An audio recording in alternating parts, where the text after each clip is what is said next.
नमस्कार दोस्तों, the exam hacker channel में आपका स्वागत है। दोस्तों यहाँ पे इस वीडियो में आज हम लोग डिस्कस करने वाले हैं कि यूपी पीसीएस की जो एथिक्स का पेपर है यानी जीएस 4 का जो पेपर है उसको कैसे आप प्रिपेयर करोगे, उसकी स्ट्रेटजी क्या होगी और साथ में डिस्कस करेंगे कि जो यूपी पीसीएस का जो एथिक्स का पेपर है उसका सिलेबस क्या है, ड्यूरेशन कितने घंटे का होता है, कितने नंबर का होता है और क्वेश्चंस किस टाइप के होते हैं और कितने क्वेश्चंस पूछे जाते हैं और स्ट्रेटजी क्या होती है। तो ओवरऑल हम लोग इस वीडियो में देखने वाले हैं यूपी पीसीएस जीएस 4 यानी एथिक्स के पेपर को कैसे आप तैयार करोगे।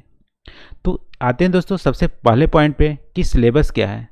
तो सिलेबस आप यूपी पीसीएस का देखोगे तो यूपीएससी का जो सिलेबस है एथिक्स का जीएस 4 का सेम सिलेबस यूपी पीसीएस का भी है। तो सिलेबस यहाँ पे मैं मेंशन नहीं कर रहा हूँ कि क्या सिलेबस है, आप इसको गूगलिंग कर सकते हैं और यूपीएससी का जो जीएस 4 का सिलेबस है सेम आपका यूपी पीसीएस का भी सिलेबस होगा। तो पहला सिलेबस क्या है, यूपीएससी का जो जीएस 4 का सिलेबस है वही यूपी पीसीएस जीएस 4 का भी सिलेबस है।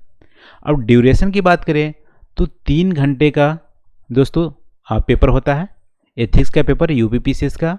और यदि मार्क्स की बात करें तो 200 नंबर का होता है, टोटल 200 नंबर का एथिक्स का पेपर होता है। यदि क्वेश्चंस की बात करें तो क्वेश्चंस 2 सेक्शन में डिवाइड होते हैं, सेक्शन ए और सेक्शन बी। क्योंकि यहाँ पे 2018 में फर्स्ट टाइम एथिक्स पेपर को इंट्रोड्यूस किया गया था, यानी 2018 में फॉर्म आए थे लेकिन एग्ज़ाम 2019 में हुआ था। तो उस समय सेक्शन ए में 10 क्वेश्चन थे, सेक्शन बी में भी 10 क्वेश्चन थे। तो 10 क्वेश्चन सेक्शन ए में जो थे वो 8 नंबर का था और सेक्शन बी में जो 10 क्वेश्चन थे वो 12 नंबर का था। तो यहाँ पे 80 नंबर सेक्शन ए में थे, 120 नंबर सेक्शन बी में थे, दोनों मिला के 200 नंबर का पूछा गया था। तो यहाँ पे केस स्टडी की बात करें तो केस स्टडी दोनों में पूछा गया था, सेक्शन ए में भी सेक्शन बी में भी। तो केस स्टडीज़ भी दिए जाते हैं यूपी पीसीएस के एथिक्स पेपर में। तो क्वेश्चन यहाँ आप देख लिए कि 2 सेक्शन होते हैं, section A section B. Section A में 10 क्वेश्चन, सेक्शन बी में भी 10 क्वेश्चन, लेकिन सेक्शन ए में 8 नंबर का क्वेश्चन होंगे।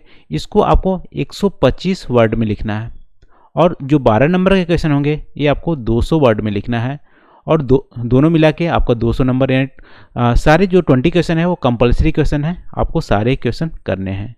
तो ये रहा दोस्तों यूपी पीसीएस एथिक्स का क्वेश्चंस के बारे में।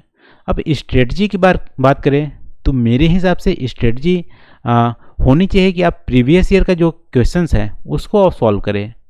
ठीक है, यहाँ पे आप सिलेबस की एक एक पॉइंट को यदि आप पढ़ने बैठोगे तो क्या होगा, बहुत ही बोरिंग होगा और बाद में जब क्वेश्चन आप उठाओगे तो उसको कर नहीं पाओगे। इसलिए मेरी तरफ से स्ट्रेटजी होनी चाहिए कि जो लास्ट ईयर के जो क्वेश्चन पेपर है उसको आप सॉल्व कीजिए और जहाँ से भी क्वेश्चन मिले, यानी कि सबसे पहले स्टार्टिंग कीजिए कि यूपी पीसीएस के जो क्वेश्चंस हैं प्रीवियस ईयर के उसको आप सॉल्व करेंगे एथिक्स से रिलेटेड, और बाद में यूपीएससी का जो एथिक्स पेपर्स में जो पूछे गए थे क्वेश्चन उसको सॉल्व करेंगे।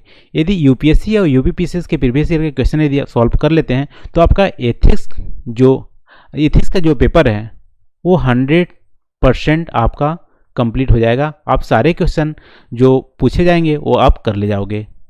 तो स्ट्रेटजी हमारी क्या रहेगी कि प्रीवियस ईयर के जो क्वेश्चंस हैं उसको सॉल्व किया जाए। तो इसी स्ट्रेटजी को ध्यान में रखते हुए हम लोग अगले वीडियो से जो यूपीएससी का जो 2018 का जो पेपर था, यानी 2018 में फॉर्म फिलअप हुए थे लेकिन 2019 में जो एग्ज़ाम हुआ था उसके जो लास्ट ईयर के जो क्वेश्चंस हैं एथिक्स पेपर में उसको 1 बाय 1 करके हम लोग अगले वीडियो से डिस्कशन करने वाले हैं। ठीक है, तो आज के लिए बस इतना ही दोस्तों। यहाँ पे हम लोग डिस्कस किए कि यूपी पीसीएस एथिक्स का पेपर को कैसे आप प्रिपेयर करोगे। तो अगले वीडियो में हम लोग जो 2019 का एथिक्स का जो पेपर था उसका पहला क्वेश्चन को हम लोग डिस्कस करने वाले हैं। तो thank you for watching. Comment करके आप ज़रूर बताना कि आपकी स्ट्रेटजी कैसी है, आप कैसे तैयारी कर रहे हो। यदि यहाँ पे कुछ सजेशन देना चाहते हो वो भी आप कमेंट करके हमें ज़रूर बताइए। तो थैंक यू फॉर वॉचिंग, मिलते हैं अगले वीडियो में अगले नए क्वेश्चन के साथ। Thank you.